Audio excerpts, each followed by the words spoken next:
नमस्कार, सी न्यूज भारत में आपका एक बार फिर से स्वागत है। वक्त हो चुका है न्यूज बुलेटिन का।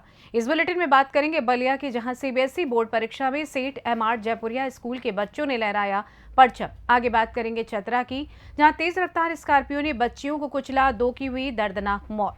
साथ ही आगे चर्चा होगी प्रतापगढ़ की, जहां ओम सतगुरु दत्तात्रेय सेवा संस्थान द्वारा भीषण गर्मी में राहगीरों को पिलाया गया शरबत। और भी तमाम खबरों पर आइए करते हैं विस्तार से चर्चा। सीबीएसई बोर्ड परीक्षा के परीक्षा फल घोषित होते ही बेहतरीन शिक्षा के लिए विख्यात सेठ एमआर जयपुरिया स्कूल बलिया का परचम लहराया। बच्चों ने अपने परिश्रम से विद्यालय का नाम रोशन किया।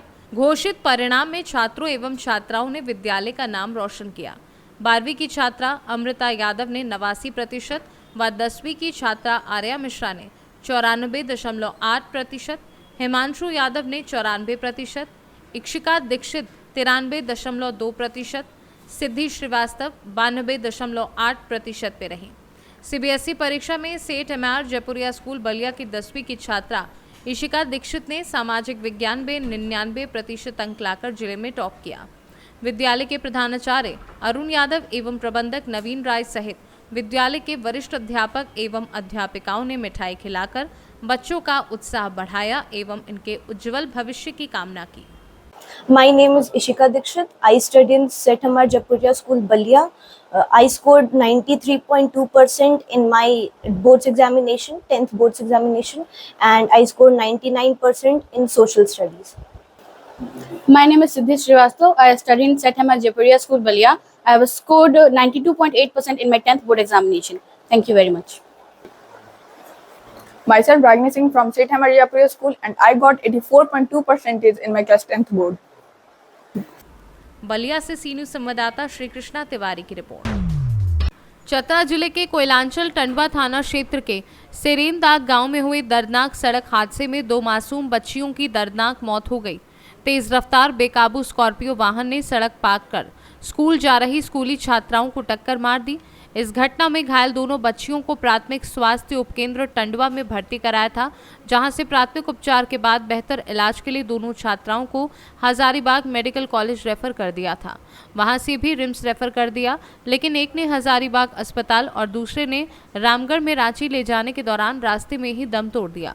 घटना में मृतक छात्रा की पहचान सेरेनदाग गाँव निवासी प्रमोद गुप्ता की 10 वर्षीय पुत्री कीर्ति कुमारी व केशव साहब की 10 वर्षीय बेटी उषा कुमारी के रूप में हुई है।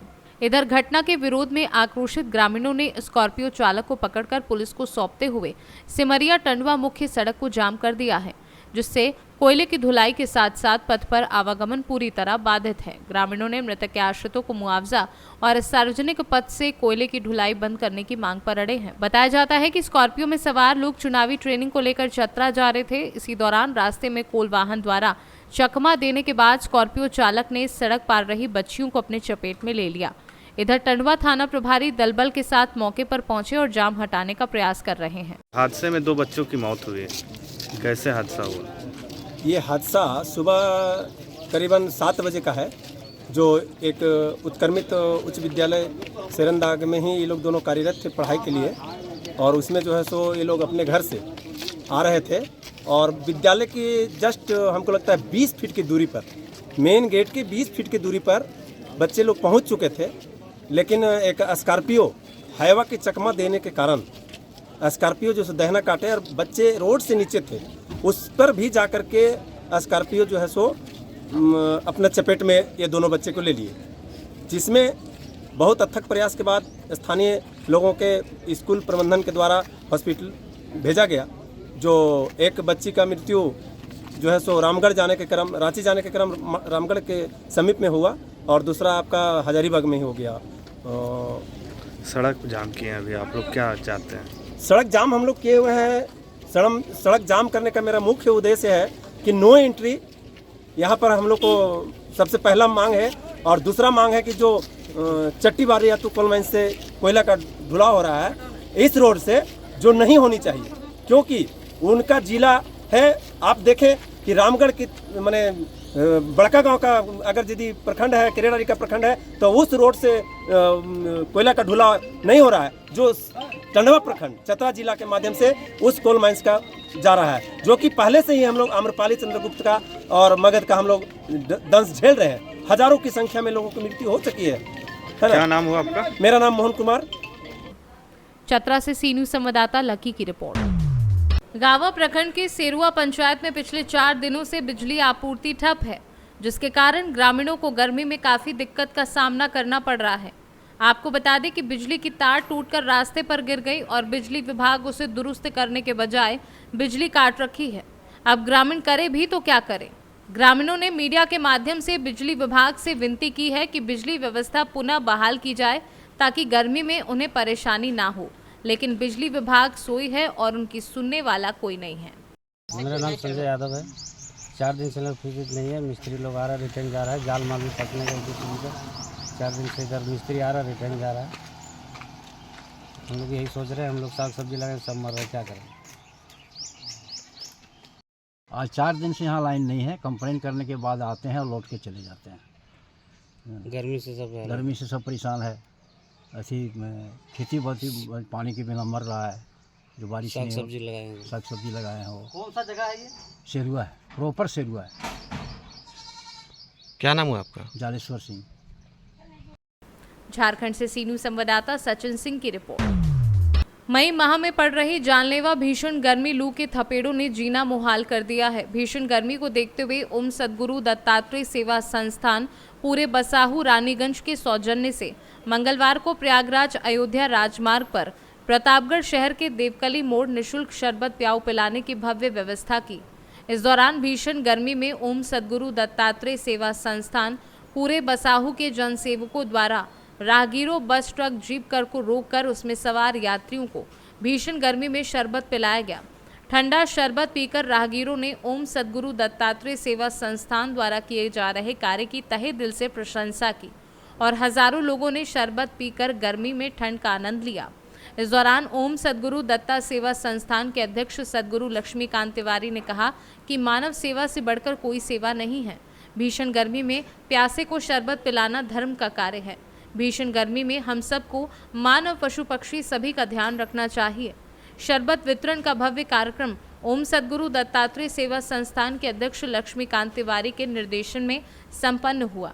शरबत वितरण कार्यक्रम में भाग लेने वाले जनसेवकों में प्रमुख रूप से सचिव डॉक्टर आजाद, उपाध्यक्ष राम अकबाल पांडे, कोषाध्यक्ष राम सुंदर प्रजापति, संतोष तिवारी, नीरज तिवारी, दयाशंकर तिवारी, संतोष मिश्रा, लालजी जायसवाल, राम लखन वर्मा, अतुल पांडे, केशव प्रसाद त्रिपाठी, इंद्र कुमार तिवारी, श्रवण कुमार तिवारी, सोनू शर्मा, गुलाब मिश्र, दयाशंकर विश्वकर्मा, सत्य प्रकाश मिश्र सहित संस्थान के सभी भक्तों का व्यवस्था में सराहनीय योगदान रहा।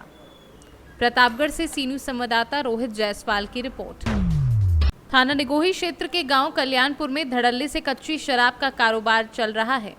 ज्ञात सूत्रों के अनुसार यहां तक सामने आया कि अवैध शराब के कारोबारी कह रहे हैं कि हमारी तो सेटिंग चलती है, इसलिए हमारा कोई कुछ भी नहीं कर सकता। स्थानीय लोगों का कहना है कि पुलिस द्वारा ऐसे लोगों पर लगातार अपनी कार्यवाही की जानी चाहिए, क्योंकि शाम ढलते ही गांव में ऐसे अवैध कारोबारी विभिन्न हिस्सों में अपनी दुकानें सजाकर बैठ जाते हैं। लोगों ने पुलिस विभाग पर सवाल उठाया है कि इस बारे में जब अन्य लोगों को पूरी जानकारी है तो पुलिस को क्यों नहीं। शाहजहांपुर से सी न्यूज संवाददाता विनोद यादव की रिपोर्ट। खबर है अयोध्या से, जहां महिपाल सिंह मकराना जी राष्ट्रीय अध्यक्ष राजपूत करणी सेना और राष्ट्रीय राजपूत करणी सेना की कार्यवाहक अध्यक्ष शीला शेखावत तथा क्षेत्र के रणविजय सिंह, देवेंद्र सिंह, प्रभात सिंह, धनंजय सिंह, मिंटू सिंह, कोहलू नेता, दुबरिया, गाजनपुर, हलियापुर सहित अनेकों गांव के जाबाज क्षत्रिय वीर भाले सुल्तान क्षत्रिय समाज आज बुधवार 12 बजे भैरवनाथ मंदिर, शादीपुर तहसील, मुसाफिर खाना, अमेठी में एकत्रित हुए। बड़ी संख्या में क्षेत्रवासी व क्षत्रिय उपस्थित होकर कार्यक्रम को सफल बनाया एवं भाजपा की नीतियों से क्षुब्ध होकर कांग्रेस प्रत्याशी के शर्मा को जिताने के लिए संकल्प लिया। बाबा भैरवनाथ मंदिर पर माथा टेककर उनसे आशीर्वाद मांगा। अयोध्या से सी न्यूज संवाददाता इंद्र बहादुर सिंह की रिपोर्ट। खबर उत्तर प्रदेश के जनपद बांदा से है, जहां आज अतर्रा हिंदू इंटर कॉलेज मैदान में पहुंचकर बसपा सुप्रीमो मायावती ने लोगों को संबोधित किया। बसपा सुप्रीमो ने अपने भाषण में कहा कि हमारी पार्टी कांग्रेस, बीजेपी या अन्य पार्टियों के साथ मिलकर नहीं बल्कि अकेले लड़ रही है। हमने टिकट बंटवारे में सर्व समाज को मौका दिया है। उन्होंने आगे कहा कि आजादी के बाद कांग्रेस के पास सत्ता आ रही है। भ्रष्टाचार व गलत नीतियों की वजह से सत्ता से बाहर हुई बीजेपी जातिवादी सांप्रदायिक राजनीति और कथनी करनी में अंतर की वजह से बीजेपी अब वापस नहीं आएगी। उन्होंने कहा कि अगर चुनाव फेयर होता है तो हम जीतेंगे। बीजेपी ने देश के गरीबों मजदूरों को अच्छे दिन के वादे किए हैं, वो सब जमीनी स्तर पर फेल हैं। बीजेपी ने पूंजीपतियों को माला माल किया है और इन्हें बचाया है। चंदे के संबंध में सुप्रीम कोर्ट और मीडिया से पता चला कि बीएसपी को छोड़कर सभी पार्टियों ने पूंजीपतियों से धन लिया है। बीएसपी ने किसी पूंजीपति से 1 रुपए नहीं लिया है। कांग्रेस की तरह बीजेपी ने भी जांच एजेंसी का राजनीतिक इस्तेमाल किया है। हमने अपनी सत्ता में विशेष ध्यान दिया है। आरक्षण का कोटा अभी नहीं भरा गया है। सपा की सरकार में SC/ST के सरकारी पदों के आरक्षण को खत्म कर दिया। ब्राह्मण समाज से कहना चाहती हूं कि सपा और बीजेपी सरकार में ब्राह्मणों का शोषण व उत्पीड़न हुआ है, लेकिन हमारी सरकार में ब्राह्मणों के साथ अन्याय नहीं हुआ है। बसपा सुप्रीमो ने कहा कि सरकार में महंगाई बेरोजगारी बढ़ी है। बीजेपी मीडिया का उपयोग कर रही है। केंद्र द्वारा देश में गरीब परिवारों को राशन दिया जा रहा है, उससे भला नहीं होने वाला है। जो राशन दिया जा रहा है वो बीजेपी या नरेंद्र मोदी अपनी जेब से नहीं दे रहे, बल्कि जनता के टैक्स का पैसा है। उन्होंने सभी से अपील की कि देश व प्रदेश हित में बसपा को वोट करें और उन्होंने इस दौरान बुंदेलखंड को अलग राज्य बनाने का वादा भी किया। हमारी पार्टी किसी भी हमारी पार्टी दूसरी पार्टियों की तरह अपने संगठन को चलाने के लिए या चुनाव आदि लड़ाने के लिए तो हम बॉन्ड आदि के जरिए देश के बड़े बड़े पूंजीपतियों व धन्ना सेठों से पैसा नहीं लेते। हमारी पार्टी अपने संगठन को चलाने के लिए तो हर साल BSP मेंबरशिप के जरिए और मेरे जन्मदिन के मौके पर थोड़ा थोड़ा धन इकट्ठा करके हम लोग पार्टी का 1 साल का खर्चा निकालते हैं और चुनाव आदि लड़ाने पर भी हम थोड़ा खर्चा करते हैं। चुनाव में भी हम अपनी पार्टी के लोगों से अपील करते हैं वो थोड़ी थोड़ी मदद करें ताकि हमें दूसरों के ऊपर निर्भर ना रहना पड़े। तो इस प्रकार से हम लोग अपनी पार्टी के संगठन को चलाते हैं और चुनाव आदि लड़ाते हैं। इसके साथ ही अब ऐसा लगता है कि कांग्रेस पार्टी की तरह ही बीजेपी ने भी। बांदा से सी न्यूज संवाददाता कुलदीप त्रिपाठी की रिपोर्ट। खबर बुरहानपुर से है, जहां लोकसभा चुनाव स्वतंत्र, निष्पक्ष, निर्भीक एवं शांतिपूर्ण रूप से संपन्न कराने पर सशक्त पत्रकार समिति, यूनाइटेड प्रेस ऑर्गेनाइजेशन और राष्ट्रीय पत्रकार मोर्चा के पदाधिकारियों ने जिला पंचायत कार्यालय पहुंचकर जिला पंचायत सीईओ एवं मतदाता जागरूकता अभियान के जिला नोडल अधिकारी सृष्टि देशमुख को पुष्पगुच्छ भेंट कर अभिनंदन किया गया। इस अवसर पर यूनाइटेड प्रेस ऑर्गेनाइजेशन के प्रदेश अध्यक्ष रिजवान अंसारी ने बताया कि जिला प्रशासन ने आमजन को निर्भीक एवं निष्पक्ष होकर मतदान करने हेतु प्रेरित किया तथा शहर में सुरक्षा का माहौल बनाए रखते हुए गुंडों, बदमाशों तथा असामाजिक तत्वों पर कार्रवाई कर शहर में भयमुक्त माहौल बनाए रखा। ये बेहद सराहनीय कार्य है, जिसके चलते आमजन ने भी सुरक्षित महसूस करते हुए जिम्मेदार एवं जागरूक होकर निर्भीक व निष्पक्ष मतदान किया। इस दौरान विनोद लोढ़े, कलीम खान, अनिल महाजन, शेख वसीम, सादिक अख्तर, नीलेश महाजन आदि पत्रकार बड़ी संख्या में मौजूद रहे। लोकसभा चुनाव को बहुत शांतिपूर्ण तरीके से बहुत अच्छे से संपन्न कराने पर आज जिला पंचायत सीईओ और चुनाव में नोडल अधिकारी रही सृष्टि देशमुख जी का सशक्त पत्रकार समिति, यूनाइटेड प्रेस ऑर्गेनाइजेशन और राष्ट्रीय पत्रकार मोर्चा के पदाधिकारियों ने उनको सम्मानित किया, उनका अभिनंदन किया, पुष्पगुच्छ देके बहुत ही अच्छे से उन्होंने चुनाव संपन्न कराया। और इस चुनाव में सभी की सक्रियता भूमि रही। पुलिस अधिकारी, कलेक्टर मैडम, हम उनका भी धन्यवाद ज्ञापित करते हैं, उनको भी बधाई देते हैं, हार्दिक शुभकामनाएं देते हैं। मैं सशक्त पत्रकार समिति प्रदेश अध्यक्ष उमेश जम्वानी। बुरहानपुर जिले में जो अभी लोकसभा चुनाव में 74% के ऊपर मतदान हुआ और शांतिपूर्ण तरीके से मतदान हुआ है, इसके लिए जिला प्रशासन के अधिकारियों को बहुत साधुवाद। और इसके लिए आज संयुक्त पत्रकार संगठनों ने जो जिले की नोडल अधिकारी रही मतदाता जागरूकता अभियान की सृष्टि देशमुख मैडम को और अन्य अधिकारियों से मुलाकात कर उन्हें इस सफलतापूर्वक जो चुनाव को में प्रतिशत मिला, शांतिपूर्वक चुनाव संपन्न हुए, इसके लिए उनको बधाई की और शुभकामनाएं प्रेषित की और सारे पत्रकार साथियों ने उन्हें पुष्पगुच्छ देकर उनका अभिनंदन किया। इस बार के चुनाव में कलेक्टर महोदया के मार्गदर्शन में स्वीप गतिविधियों पर बेहद जोर दिया गया और सभी समाज के सभी लोगों को जोड़ने की कोशिश की गई। पहले हमने शुरू में कॉलेज और स्कूल लेवल पर बहुत सारी गतिविधियां की थी, जिनमें स्कूल के बच्चे, कॉलेज के बच्चे जो प्रोस्पेक्टिव फ्यूचर वोटर्स हैं उनको हमने टारगेट किया। उसके उपरांत हमने जब चुनाव के पास के 10-15 दिन थे तो उसमें हमने घर घर जाकर वोटर इन्फॉर्मेशन स्लिप के बांटने के साथ में NRLM के समूह को एक्टिव किया, जो घर घर जाकर उन्होंने पीले चावल बांटकर लोगों को अवगत कराया कि 13 मई को मतदान है। और चुनाव के जस्ट पास में भी ये वाली गतिविधि कंटिन्यू रही। आओ बूथ सजाएं अभियान, खेल प्रतियोगिता बूथ स्तर पर अभियान। तो बूथ लेवल की गतिविधियों को लगता है के कारण मुझे लगता है कि हम हर व्यक्ति तक पहुंच पाए और अपना मैसेज करें। आपके कार्यकाल में पहला चुनाव था, लोकसभा चुनाव, विधानसभा चुनाव, तो क्या अनुभव, क्या नया देखने को मिला? पिछले चुनाव में भी यह पूरी टीम सिमिलर थी और मैडम के मार्गदर्शन में हमने काम किया था। क्योंकि पिछले चुनाव में सब हमारे लिए नया था, तो इस बार हमने उस चुनाव से सीख ली, तो मेरे ख्याल से उसके कारण भी इस बार बेहतर अनुभव से और बेहतर काम करना है। बुरहानपुर से सी न्यूज संवाददाता अनिल महाजन की रिपोर्ट। खबर कैमूर जिले के करमचट थाने की है, जहां लोकसभा चुनाव को लेकर पुलिस प्रशासन मुस्तैद है। इसी कड़ी में आज थाना अध्यक्ष करमचट विकास कुमार के कुशल नेतृत्व में कैमूर से रोहतास को जोड़ने वाली मुख्य सड़क पर सघन वाहन चेकिंग अभियान चलाया गया। विकास कुमार ने बताया कि इस लोकतंत्र के महापर्व में नशीला पदार्थ या अवैध हथियार का आयात निर्यात ना हो, इसलिए आने जाने वाली सभी गाड़ियों की गहराई से जांच की गई। इसमें वाहन चेकिंग के दौरान कागजात में कमी पाई गई। वाहनों से कुल 3000 रुपए का जुर्माना वसूला गया। मौके पर SI दिवाकर कुमार, अनु दुबे के साथ मजिस्ट्रेट उपस्थित रहे। कैमूर से सी न्यूज संवाददाता राम प्रवेश तिवारी की रिपोर्ट। कन्नौज में जल निगम की लापरवाही शहरियों पर भारी पड़ रही है। बता दें, यहाँ सीवर लाइन का पत्थर टूटने से 20 फीट गहरा गड्ढा हो गया है। 20 सड़क में हुए गड्ढे से शहर की मुख्य सड़क पर कई लोग गिरकर घायल हो चुके हैं। वहीं इत्र नगरी के शिखाना मोहल्ले में गहरी सीवर लाइन के ऊपर का पत्थर घटिया निर्माण के चलते टूट गया, जिसके चलते यहाँ रोजाना हादसे हो रहे हैं। स्थानीय निवासियों का कहना है कि सिद्धपीठ बाबा गौरीशंकर मंदिर जाने का ये मुख्य मार्ग है। इसके अलावा शहर में दाखिल होने का भी ये मुख्य मार्ग है। गड्ढे के कारण यहाँ रोजाना हादसे हो रहे हैं, लेकिन पालिका को फिक्र नहीं है। आप खुद सुनिए स्थानीय लोग क्या कुछ कह रहे हैं। ये गड्ढा कब से बना, कहाँ पे है?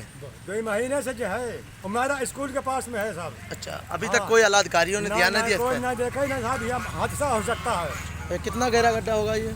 करीब 20 फुट गहरा है।